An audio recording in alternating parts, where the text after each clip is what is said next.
Have you ever taken such a hard look at the past that it completely changes your future?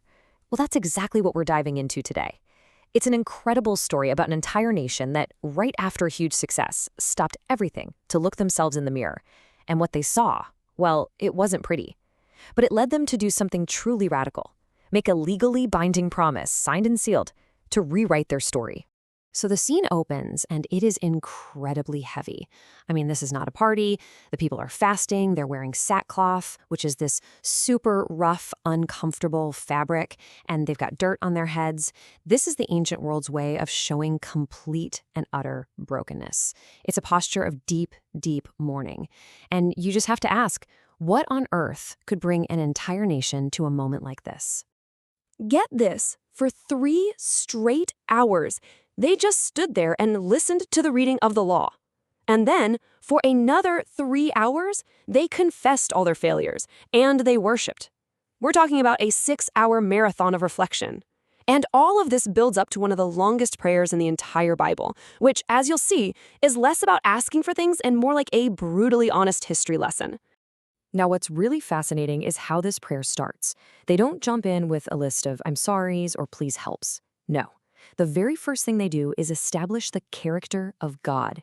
Before they even glance at their own track record, they get crystal clear on who God is. He's eternal, he's one of a kind, he's the creator of literally everything, and he's the one holding it all together. This foundation is absolutely crucial for everything that's about to come next. So then, the prayer becomes this walk through their own history, but it's told from the perspective of God's faithfulness. They recount all the greatest hits, God choosing Abraham and making that incredible promise of land, the mind-blowing rescue from slavery in Egypt, the giving of good and perfect laws at Mount Sinai, and his constant supernatural guidance through the desert. It's like a highlight reel of God keeping his side of the bargain every single time. And right here, this is where the prayer takes a really sharp turn. After laying out all of God's goodness, all of his faithfulness, the spotlight suddenly swings over to the other side of the story, their side. And this creates this huge dramatic contrast that is really the whole point of the prayer: God's consistency versus their repeated inconsistency. And wow, the contrast is it's night and day.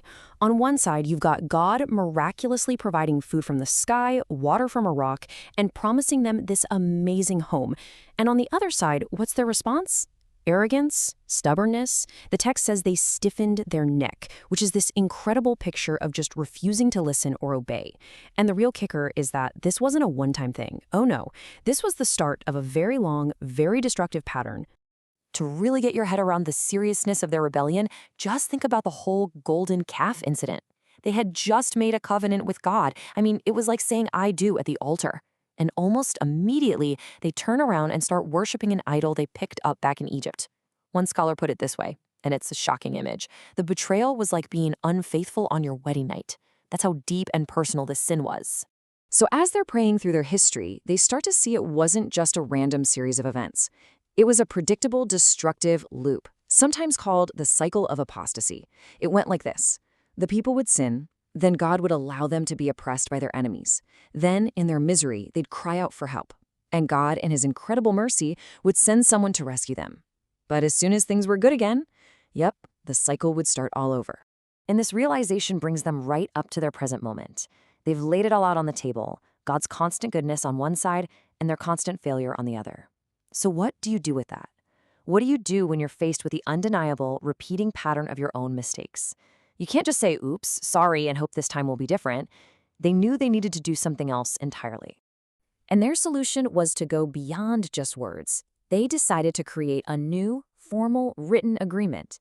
This wasn't going to be just another heartfelt prayer that's forgotten tomorrow. No. This was going to be a tangible contract, signed and sealed, to formalize their commitment to finally change. This verse right here is the pivot point for everything. The prayer lands on this powerful resolution. Because of all this, because of our entire history, because of who God is, and because of who we've been, we are making a firm promise, and we're putting it down in black and white for our leaders to seal. And believe me, this was no empty gesture. The next chapter actually lists every single leader who put their official seal on this document. In total, you have 82 leaders, priests, Levites, other officials, publicly attaching their names to this promise. They were putting their reputations on the line and taking personal responsibility for steering the nation in a totally new direction. So what was actually in this contract? What were they signing up for? Well, the promises they made weren't these vague spiritual ideas. They were super specific, practical commitments designed to change their day-to-day behavior and directly address the areas where they had failed so many times before. So they promised to stop marrying people from surrounding nations. Why? Because that's what kept leading them into idolatry. They committed to honoring the Sabbath by shutting down all business, no more buying and selling. And they pledged to actually support the temple financially again, through taxes and by giving their first harvests and a tithe, which is a portion of their income. It all wraps up with this powerful declaration: we will not neglect the house of our God. When you add all this up, what do you get? It's a complete lifestyle overhaul. Their renewed commitment to God wasn't some private internal feeling. No, it had real-world tangible consequences for their family life, for how they ran their businesses, and for how they handled their money. It was an all-in, total transformation. And that leaves us with a really powerful question to think about. The people in Nehemiah's time realized their commitment had to show up in their calendars and in their bank accounts. So it makes you wonder, for any of us, if a commitment is genuine, if it's the real deal, whether it's to a person, a cause, or a belief, where does the evidence actually show up in our daily lives?